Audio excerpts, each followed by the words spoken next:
Bonjour à toutes et à tous, et bienvenue. Pour notre premier épisode, nous avons décidé de vous faire rencontrer un animal charismatique, dont la vue ne nous a pas laissé indifférents, le fameux rhinocéros. Parmi les mammifères les plus massifs du monde, représenté par 5 espèces réparties entre l'Asie centrale et l'Afrique, cet animal a été découvert au début du XVIe siècle, et en nous penchant sur les descriptions qui en sont faites, un détail nous interpelle, et il fera le sujet de cette vidéo. À première vue, ces dessins évoquent un animal presque imaginaire, tant il est majestueux, avec cette peau écaillée, épaisse, aux allures d'une armure biologique. Le tout procurant à l'animal une aura presque fantastique.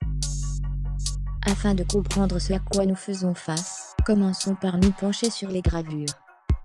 Ce qu'il est fort intéressant de remarquer à travers ces représentations, c'est qu'elles sont toutes similaires. Le rhinocéros est représenté de la même façon, et sous différents angles, par différents auteurs, et à des temporalités différentes. En analysant de près, nous constatons une seconde corne, en plus de celle sur la tête, plus petite, qui peut être aperçue sur la plupart des représentations graphiques antérieures au milieu-fin du XVIIIe siècle. Elle ne vous aura pas échappé. Par ailleurs, on constate nettement une peau ressemblant aux écailles d'une tortue, comme si cette peau était plus proche d'une carapace qu'un épiderme pénétrable. Autre détail constant et très étonnant, l'animal était dessiné avec une queue d'éléphant. Première question que nous pouvons nous poser. Que nous dit la version officielle sur la description graphique de ce rhinocéros? La version officielle nous dit tout simplement qu'il s'agit d'une erreur. C'est en effet expéditif. Voyons plus en détail l'historique de ce sujet. En 1515, le premier à représenter ce rhinocéros est un dessinateur, graveur et peintre allemand nommé Albrecht Dürer. C'est cette représentation que vous voyez en ce moment.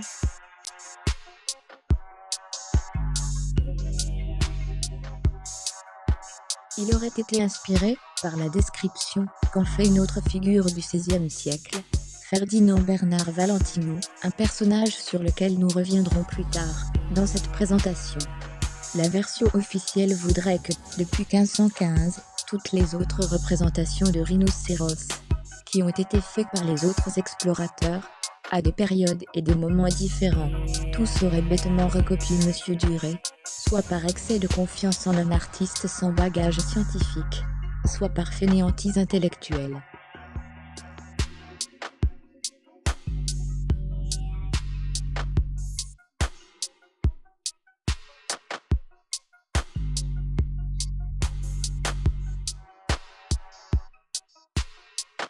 Cet égarement dans les esprits dura près de 2 siècles, en ce qui concerne ce rhinocéros, sans que personne ne remette en cause ni sa précision anatomique ni son objectivité intellectuelle.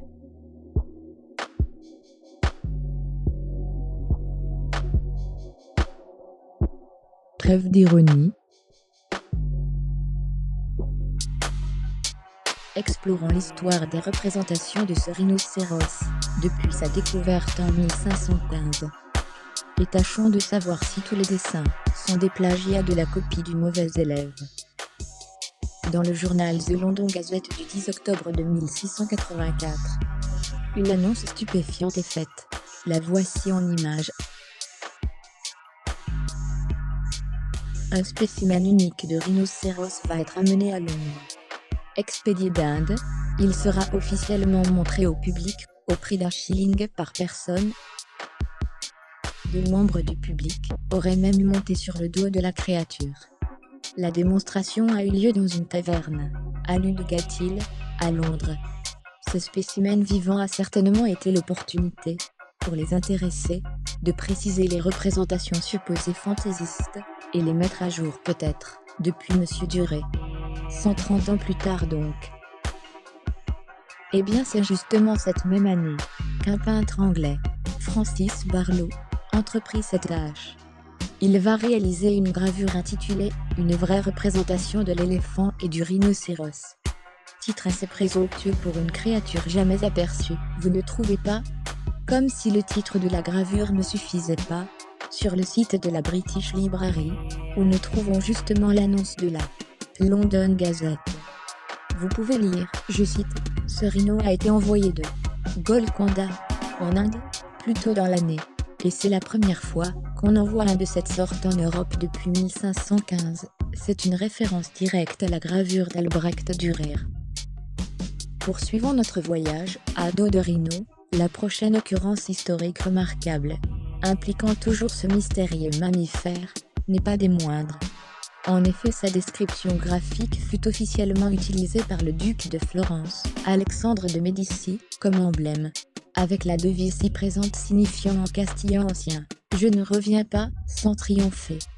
Je vous pose donc ici une question intéressante. Est-ce sérieux pour un duc des Médicis de Florence d'utiliser comme emblème de guerre et de victoire un rhinocéros faussé dans sa représentation approximatif et fantasmatique, plutôt qu'une véritable espèce de rhinocéros existante et avec ses propriétés anatomiques préalablement définies? Rien ne nous conduit à penser qu'Alexandre de Médicis aurait bêtement copié une représentation approximative ou faussée pour symboliser sa domination. Cela ferait de lui un amateur de bandes dessinées ou de fables pour enfants. Voyons d'où vient cet emblème. C'est Paolo Giovio qui sera missionné pour ce travail. Sa vie s'étale entre la fin du XVe siècle et la première moitié du XVIe. Médecin, historien et ecclésiaste.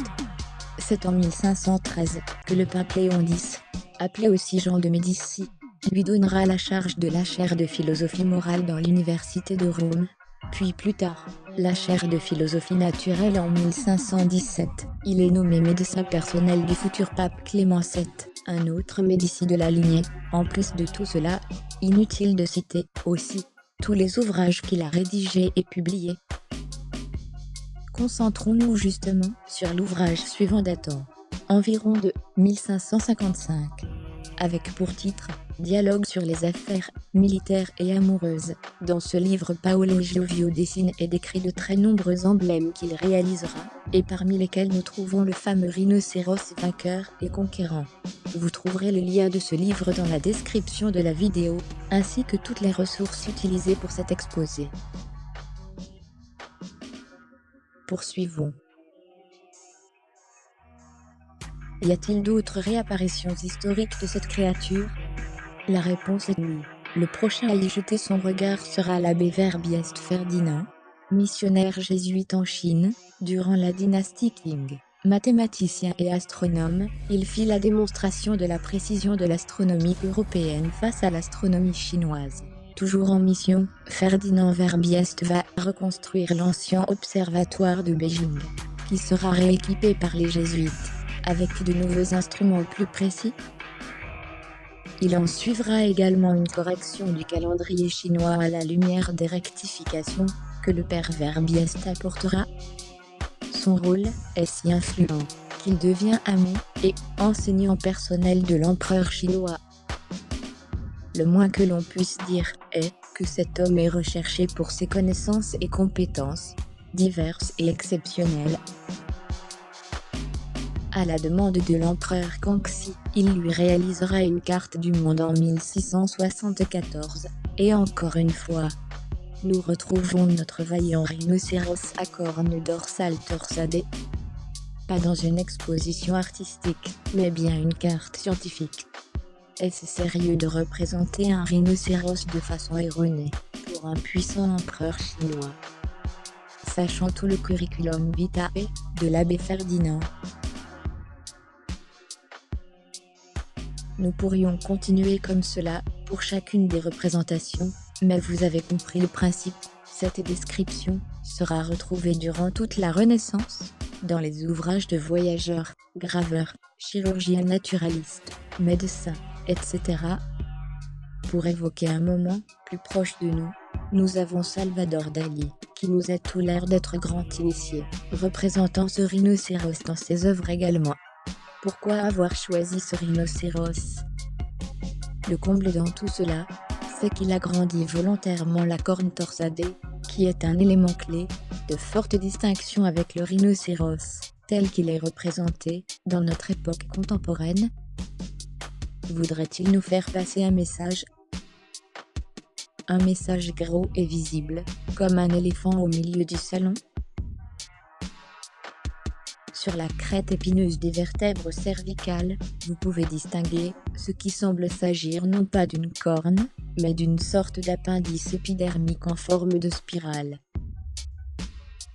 Nous pensons qu'il s'agit d'une anomalie génétique, qui serait probablement liée à l'hyperoxygénation.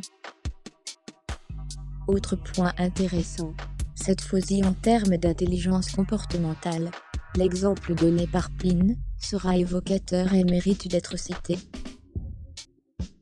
Il décrit cette espèce de rhino comme capable d'aiguiser sa corne située sur la tête, en choisissant les roches les plus appropriées, afin de découper efficacement l'éléphant dans la partie la plus tendre de son ventre lors de l'affrontement. La prochaine question que l'on pourrait se poser est la suivante.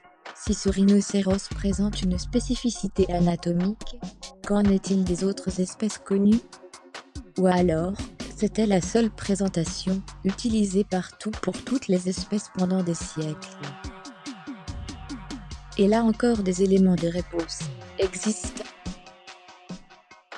Le livre du docteur Michael Bernard Valentino, dans son deuxième édition de son livre datant de 1714, dont le titre « Museum Musorum », la scène complète de tous les matériaux et spécimens, ainsi que leur description naturelle,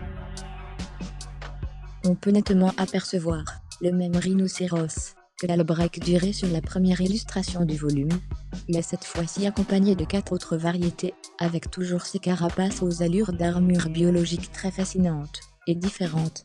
Toutefois, la seconde corne semble être une spécificité à certaines espèces seulement. Vous trouverez un lien dans la description, qui vous conduira vers un recueil de notes au sujet de ces détails, que Valentino mentionne explicitement dans son ouvrage.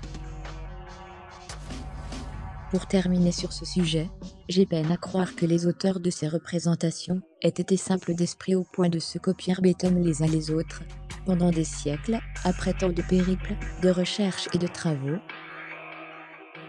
Je pense sincèrement qu'il s'agissait bel et bien d'un rhinocéros de conception différente, et vivant et aux époques respectives de ceux qui l'ont retransmis dans leurs ouvrages, mais dont la trace a mystérieusement disparu, voire reniée. À la lumière des ouvrages des auteurs mentionnés dans cette présentation vidéo, leur échange et leur complémentarité, les concordances et les révisions que chacun apporte, l'importance donnée à cet animal et son lien avec des membres éminents de la Renaissance, que ce soit en Orient ou en Occident, tous ces indices nous poussent à donner un certain crédit à l'existence, au moins passée, de cette espèce unique de rhinocéros. J'espère que vous avez apprécié ce premier épisode. Ce n'est que le début, nous vous avons donné un avant-goût de ce qu'il y a à parcourir. Il est primordial d'aborder tous les sujets progressivement, afin d'étaler l'ensemble des découvertes que nous voulons partager. Une fois ces éléments exposés, nous pourrons passer à la représentation globale et entrer dans le vif du sujet. Ce sera un long voyage, et nous n'en sommes qu'au tout début. Restez éveillés.